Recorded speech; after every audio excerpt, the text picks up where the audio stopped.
মাথায় গুলিবিদ্ধ ইনকিলাব মঞ্চের আহ্বায়ক ও ঢাকা ৮ আসনের সম্ভাব্য স্বতন্ত্র প্রার্থী ওসমান হাদির অবস্থা এখনও সংকটাপন্ন। স্বজন ও দলীয় নেতাকর্মীদের দাবির পরিপ্রেক্ষিতে সোমবার তাকে সিঙ্গাপুর পাঠানো হবে। চিকিৎসার সব ব্যয় বহন করবে সরকার। এদিকে সোমবারের মধ্যে হামলাকারীদের গ্রেপ্তার করা না হলে স্বরাষ্ট্র ও আইন উপদেষ্টার পদত্যাগ চেয়েছে ইনকিলাব মঞ্চ।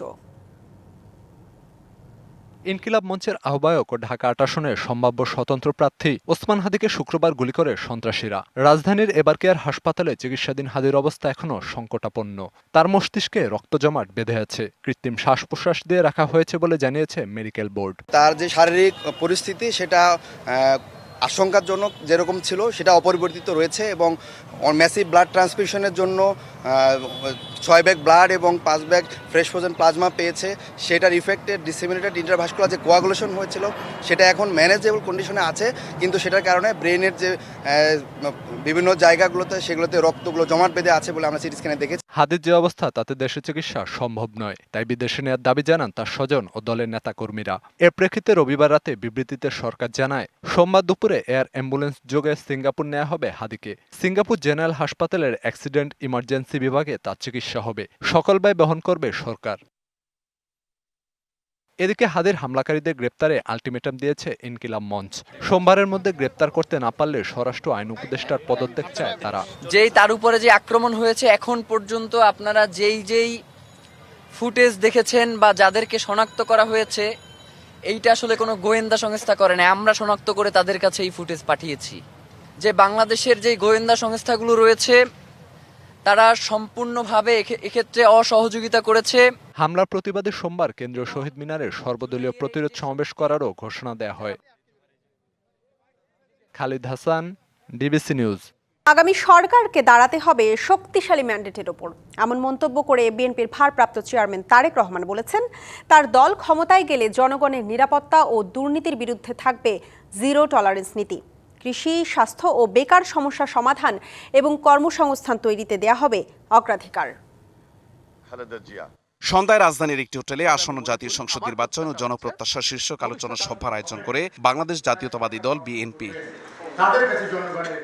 এতে মূল প্রবন্ধ উপস্থাপন করেন ঢাকা বিশ্ববিদ্যালয়ের সাবেক ডিন ডক্টর বুরহানুদ্দিন খান। উপস্থিত ছিলেন বিভিন্ন বিশ্ববিদ্যালয়ের শিক্ষক, আইনজীবী, সিনিয়র সাংবাদিক সহ সুশীল সমাজের প্রতিনিধিরা। সামগ্রিকভাবে সিভিল সোসাইটি। এ সময় বিগত আওয়ামী লীগ সরকার আমলে নেতাকর্মীদের উপর নির্যাতনের চিত্র তুলে ধরেন বিএনপির মহাসচিব মির্জা ফখরুল ইসলাম আলমগীর। বিএনপি 60 লক্ষ মানুষ মিথ্যা মামলার শিকার হয়েছে। প্রধান অতিথির বক্তৃতায় বিএনপির ভারপ্রাপ্ত চেয়ারম্যান তারেক রহমান জানান, ক্ষমতায় গেলে দেশের অর্থনীতির চাকাকে মজবুত করার পাশাপাশি কৃষকদের কৃষি কার্ডের আওতায় আনা হবে। আমরা যদি 2 থেকে 2.5 কোটি পরিবারকে দিতে পারি, তাহলে আমরা বিশ্বাস করি একটা পর্যায়ে ধীরে ধীরে আমরা একটা বেটার পজিশনে নিয়ে আসতে সক্ষম হব।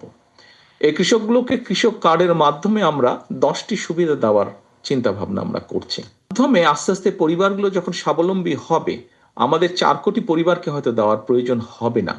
এছাড়া জনগণের স্বাস্থ্যসেবা নিশ্চিত করার পাশাপাশি দুর্নীতি রোধে কার্যকর পদক্ষেপ নেওয়ার কথা জানান তিনি। এবং যেখানে আমি দ্রুততার সাথে মানুষকে একটা সার্ভিস দিতে পারবো, হেলথ সার্ভিস, তাহলে আমি সেই দ্রুত সার্ভিসটার মধ্যে কেন যাব না, আমি এই অপশনটা কেন চিন্তা করব না, বাস্তবায়নের চেষ্টা আমি করব না। আমাদের লক্ষ্য উদ্দেশ্য এটাই। আমরা দেশে পর্যায়ক্রমিকভাবে 1 লক্ষ হেলথ কেয়ারার অ্যাপয়েন্ট করতে চাইছি। কারিগরি ও ভাষাগত দক্ষতা অর্জনে প্রাধান্য দেওয়া হবে বলে জানান তারেক রহমান। এখন এই হেলথ কেয়ারারদেরকে আমরা বেসিক কতগুলা ট্রেনিং দিব। Mahmudul Hasan Nazim, DBC news, Dhaka. দিল্লির পরিকল্পনায় জামায়াতকে জড়িয়ে ঢালাওভাবে সবসময় বয়ান চালিয়ে নেয়ার জন্যই 54 বছরেও বুদ্ধিজীবী হত্যার তদন্ত বা বিচার করা হয়নি, এমন দাবি করেছেন জামায়াতের সেক্রেটারি জেনারেল অধ্যাপক মিয়া গোলাম পরোয়ার। তার অভিযোগ, বাংলাদেশ যাতে স্বাধীনতার পর দাঁড়াতে না পারে সেজন্য ভারতের নির্দেশেই বুদ্ধিজীবীদের খুন করা হয়েছিল। জামাত ঢাকা মহানগর উত্তরের উদ্যোগে শহীদ বুদ্ধিজীবী দিবসের আলোচনায় তিনি কথা বলেন।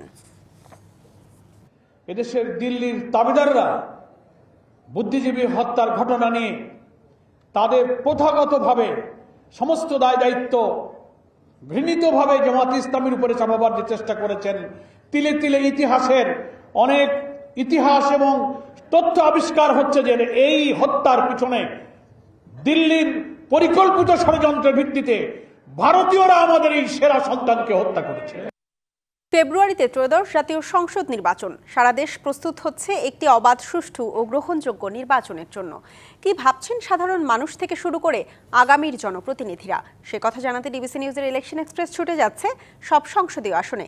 আজ সারাদিন ছিল সংসদীয় আসন 194 ও 195, গাজীপুর 1 এবং 2-এ। শুরু করছি CSRM ডিবিসি ইলেকশন এক্সপ্রেস। এই মুহূর্তে আমরা রয়েছি সংসদীয় আসন গাজীপুর 1-এ। তো ইসলামী আন্দোলন বাংলাদেশ থেকে আমাকে এই গাজীপুর 1 আসনে হাতপাখা প্রতীকে মনোনীত করা হয়েছে। তা আমরা আশা করছি যে আমাদের যে 8 দলীয় যে একটা সমঝোতা হচ্ছে, যে আসন যেটা বন্টন হচ্ছে, আমরা সেখান থেকে আমরা হাতপাখা প্রতীক ইনশাল্লাহ আমরা এখান থেকে মনোনয়ন পাবো। তো আমরা 8 দলের যারা এখানে আছে এবং তাদের সাথে আমাদের কথা হয়েছে যে সবাই আমরা একই ঐক্যবদ্ধ, যে এখানে যাকেই 8 দলের পক্ষ থেকে মনোনয়ন দেওয়া হবে আমরা ঐক্যবদ্ধভাবে এই 8 দলের সেই প্রতীককে বিজয়ী করার জন্য আমরা সর্বাত্মক চেষ্টা চালাবো। শ্রমিকদের অনেক সমস্যা আছে, আমরা জানি যে এটা এককভাবে কোনো একটি পক্ষকে নিয়ে শ্রমিকদের এই সমস্যা সমাধান করা সম্ভব নয়। সেই জন্যে আমার চিন্তা ভাবনা হচ্ছে শ্রমিক, মালিক পক্ষ, শ্রমিক পক্ষ এবং সরকার পক্ষ, এই 3টে পক্ষকে নিয়ে শ্রমিকদের যে সমস্ত সমস্যা আছে সেগুলো চিহ্নিত করে আমরা সেগুলো সমস্যার সমাধান করার চেষ্টা করব। আমি যদি এখান থেকে পার্লামেন্ট মেম্বার নির্বাচিত হতে পারি আল্লাহ পাকের ইচ্ছায়, তাহলে গাজীপুর 1 আসনের সমস্যাগুলো নিয়ে সংসদে কথা বলবো। পাশাপাশি আমাদের ভারপ্রাপ্ত চেয়ারম্যান জনাব তারেক রহমান সাহেবের ঘোষিত রাষ্ট্র কাঠামো মেরামতের 31 দফা বাস্তবায়নের মাধ্যমে আমাদের আপামর জনসাধারণের সমস্যাগুলোকে আমরা সমাধান করব। এখানে সবচেয়ে বড় সমস্যাগুলোর মধ্যে একটা হলো এখানে অপরিকল্পিত একটা নগরী, টোটালি এখানে মানুষের জানমালের নিরাপত্তা নেই। তো আমি চিন্তা করেছি আমার জায়গা থেকে তরুণদেরকে নিয়ে যদি আমি এখানে নির্বাচিত হই প্রতিনিধি হিসেবে, সর্বপ্রথম কর্মসংস্থানের সঠিক ব্যবস্থা করা। সন্ত্রাস চাঁদাবাজ মুক্ত একটি দেশ গড়ার জন্য বাংলাদেশ জামাত ইসলামী নিরলসভাবে কাজ করছে, দেশের মানুষের কাছে কাছে যাচ্ছে, কথা বলছে। বাংলাদেশ জামাত ইসলামীকে মানুষ আজকে গ্রহণ করছে এজন্য যে তাদের বিগত দিনের পথ চলা, তাদের উপর নিপীড়ন নির্যাতন, এরপরও তাদেরকে থামিয়ে দিতে পারেনি। রাজনৈতিক সরকার ক্ষমতায় আসলে তখন দেশটা স্থিতিশীল হবে এবং গাজীপুরে যে মাদক সমস্যাটা আছে সেজন্য আমরা তরুণদেরকে উদ্বুদ্ধ করার চেষ্টা করছি, ইন্সপায়ার করছি, বিভিন্ন রকম খেলাধুলার আয়োজন করছি, তাদেরকে সম্পৃক্ত করার চেষ্টা করছি এবং এছাড়াও এই মাদক থেকে তাদেরকে দূরে সরাতে গেলে আমাদের একটা বড় পরিকল্পনা নিতে হবে। প্রিয় দর্শক, এতক্ষণ আমাদের সাথে ছিলেন গাজীপুর 2 আসনের যিনি বিএনপির মনোনীত সংসদ সদস্য প্রার্থী এম মঞ্জুরুল করিম রনি। আমরা আজকের মতো গাজীপুর 1 এবং 2 আসনের CSRM ডিবিসি ইলেকশন এক্সপ্রেস শেষ করছি। আগামীকাল দেখা হবে গাজীপুর 3 এবং 4-এর সংসদ সদস্য প্রার্থী রয়েছেন যারা, তাদের সাথে। সে পর্যন্ত সবাই ডিবিসির সাথেই থাকুন। ধন্যবাদ সবাইকে। সুদানে ড্রোন হামলায় 6 বাংলাদেশি শান্তিরক্ষী নিহতের ঘটনায় গভীর শোক প্রকাশ করে প্রধান উপদেষ্টা ডক্টর মোহাম্মদ ইউনূসকে ফোন করেছেন জাতিসংঘের মহাসচিব অ্যান্তোনিও গুতেরেস। ফোন আলাপে গুতেরেস শোক সন্তপ্ত পরিবারগুলোর প্রতি তার সমবেদনা পৌঁছে দিতে প্রধান উপদেষ্টাকে অনুরোধ জানান। আহত সেনাদের উন্নত চিকিৎসা এবং নিহতদের মরদেহ দ্রুত দেশে ফেরত আনার জন্য জাতিসংঘের সহযোগিতা কামনা করেন ডক্টর ইউনূস।